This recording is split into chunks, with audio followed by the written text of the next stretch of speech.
नमस्ते स्टूडेंट्स। आज हम आधुनिक विश्व में विद्यालय शिक्षा के अंतर्गत शिक्षा का अधिकार अधिनियम 2009 के बारे में पढ़ेंगे। शिक्षा का अधिकार ऐसा अधिकार जो शिक्षा के जगत से जुड़ा हुआ है, शिक्षा के क्षेत्र से जुड़ा हुआ है, और इस अधिकार को महत्वपूर्ण मानकर सरकार ने यह कार्य किया है कि शिक्षा हमारी एक जरूरत है, एक आवश्यकता है, इसलिए इसको हर व्यक्ति के जीवन से जोड़ा जाना जरूरी है। इसलिए शुरू से ही, प्रारंभिक अवस्था से ही, जब बालक विद्यालय जाना शुरू करता है तब से ही वो इस अधिकार से जुड़ जाता है और उसको शिक्षा प्राप्त करने का संपूर्ण रूप से अधिकार होता है। सबसे पहले शिक्षा। जिस तरह से हर व्यक्ति को जीवन जीने के लिए रोटी, कपड़ा और मकान की आवश्यकता होती है, इसी तरह से हम शिक्षा को भी हमारे जीवन से दूर नहीं कर सकते। एक अच्छा और सफल जीवन जीने के लिए शिक्षा एक तरह से हमारे लिए बहुत ही महत्वपूर्ण है, और इसी शिक्षा के माध्यम से हम हमारे भविष्य को और अच्छे से बेहतर और अच्छे से सफल बना सकते हैं। इसके माध्यम से हम हमारे परिवार का, समाज और राष्ट्र के लिए अपने योगदान को प्रदान कर सकते हैं। इसी को आधार मानकर हम हमारे शिक्षा को महत्वपूर्ण मानते हैं। शिक्षा को महत्वपूर्ण मानते हुए सरकार ने इसको अधिकार के तौर पर शामिल किया, और ये देखा गया कि शिक्षा हर बालक, हर व्यक्ति की जरूरत है, और शिक्षा से जोड़े रखना बहुत ही जरूरी है। जैसा कि हम सभी को पता है, भारत एक विशाल विविधता वाला देश है और यहाँ पर विभिन्न संस्कृति के लोग रहते हैं, और इन सब के होते हुए भारत शिक्षा के क्षेत्र में काफी पिछड़ा हुआ था। और इसी बात को मानते हुए सरकार या राज्य सरकार और जो केंद्र सरकार है, इन्होंने इस बात को माना कि शिक्षा को एक आवश्यक तत्व के रूप में शामिल किया जाना चाहिए, और हर बालक को कम से कम प्राथमिक शिक्षा और उच्च प्राथमिक शिक्षा को तो अवेलेबल होनी ही चाहिए, ताकि वो जो बेसिक शिक्षा है वो बेसिक शिक्षा से वंचित नहीं रह सके। और इसी को आधार मानकर निःशुल्क और अनिवार्य शिक्षा का प्रावधान इस अधिनियम के अंतर्गत रखा। आइए हम इस शिक्षा के अधिकार अधिनियम को जानते हैं, जिसको RTE 2009 के नाम से भी जाना जाता है। क्या है ये अधिकार? शिक्षा का अधिकार अधिनियम 2009 यानी कि RTE 2009 दिसंबर 2002 में 86वें संविधान संशोधन में इस बात को समझा गया कि शिक्षा को एक अधिकार के तौर पर मानना चाहिए। तो देश के 86वें संविधान संशोधन में इस बात को रखा गया, और निःशुल्क एवं अनिवार्य शिक्षा जिसमें 6 से 14 वर्ष तक के बालकों को शामिल किया गया, यानी कि जो 6 से 14 वर्ष की आयु के बालक होते हैं उनके लिए निःशुल्क और अनिवार्य शिक्षा का प्रावधान RTE 2009 में रखा गया, और संपूर्ण देश में 1 अप्रैल 2010 को लागू किया गया। सन 2009 में संसद द्वारा इस अधिनियम को पारित करके राष्ट्रपति की मंजूरी के माध्यम से 1 अप्रैल 2010 को संपूर्ण देश में इस अधिनियम को लागू किया गया, और इसको मौलिक तौर पर एक तरह से अधिकार के तौर पर शामिल किया गया। ये जो RTE 2009 है, ये सभी विद्यालय, चाहे वो निजी हो या सरकारी हो, और जो भी मतलब राज्य स्तर पर और केंद्रीय स्तर पर जो भी विद्यालय होते हैं प्राइमरी से लेवल, उन सभी विद्यालयों पर ये अधिकार और ये अधिनियम लागू होता है।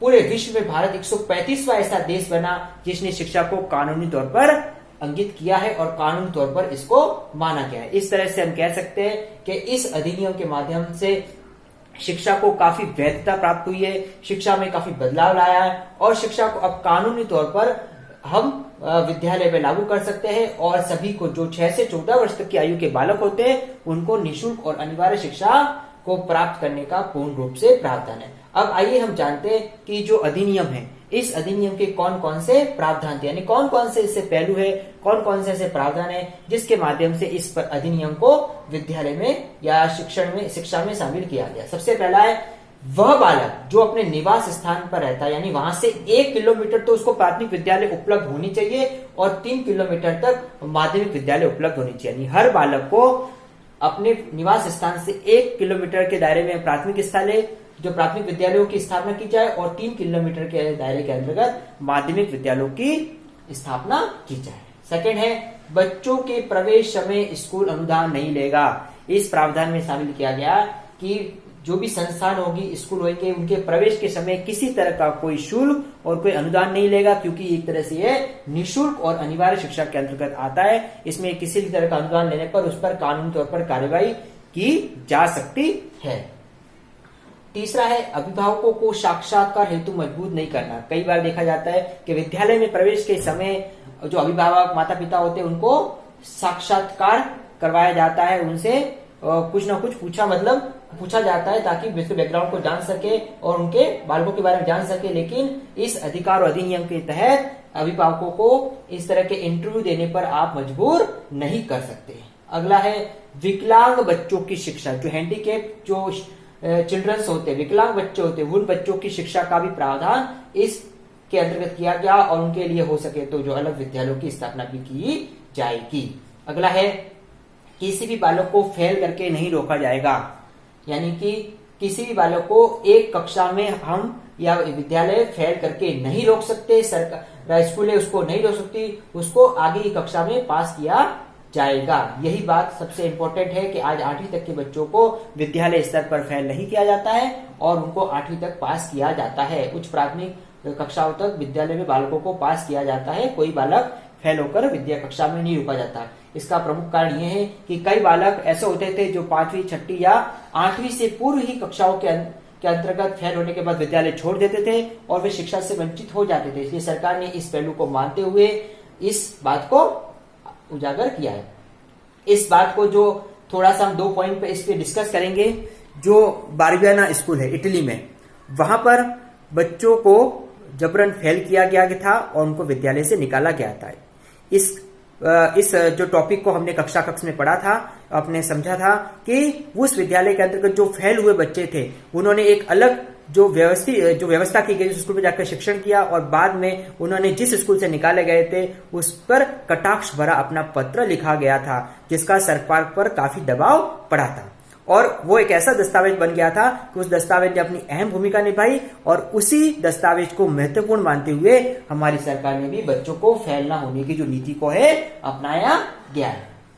अगला है कक्षा कक्ष में 30 बच्चों पर एक शिक्षक की व्यवस्था होगी, यानी कक्षा कक्ष शिक्षण में 30 बच्चों पर एक शिक्षक की व्यवस्था की जाएगी और प्रत्येक शिक्षक व प्रिंसिपल के लिए अलग से कक्ष का प्रावधान किया गया है। अगला है कोई भी शिक्षक निजी शिक्षण नहीं करेगा।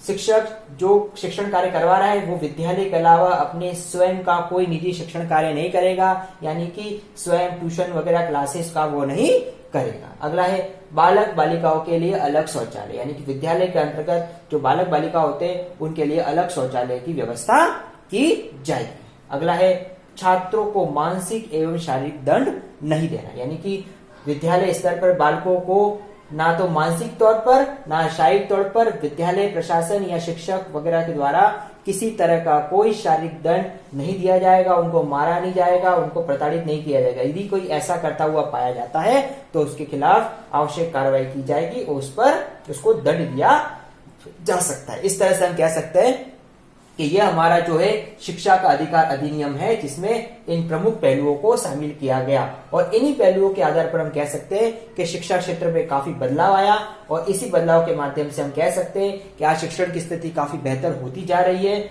और हर बच्चा कम से कम 8वीं तो कक्षा पास कर ही लेता है, पढ़ लेता है, उसके बाद भी उसको पढ़ने का अवसर दिया जाता है और शिक्षा का जो उद्देश्य है, शिक्षण का उद्देश्य है, वो पूर्ण हो रहा है। शिक्षा हमारी जरूरत है और इसी जरूरत को इस शिक्षा के अधिकार अधिनियम में आवश्यक माना गया है और इसी अधिनियम के माध्यम से हम कह सकते हैं शिक्षा को एक महत्वपूर्ण एक तत्व के रूप में शामिल किया गया है और राज्य सरकारों को ये आदेश दिया गया है कि वो इस अधिनियम को अच्छे से लागू करवाए और उसका पालन करवाए। तो आज की कक्षा में हमने जाना कि शिक्षा का अधिकार अधिनियम क्या है और यह क्यों जरूरी है।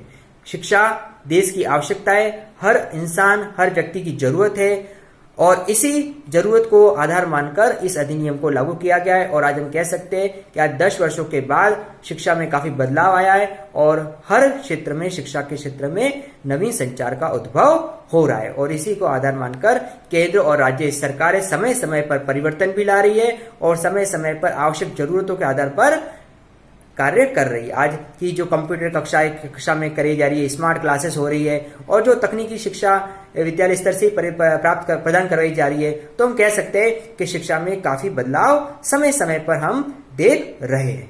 Thank you. शिक्षा का अधिकार अधिनियम 2009 को बताइए।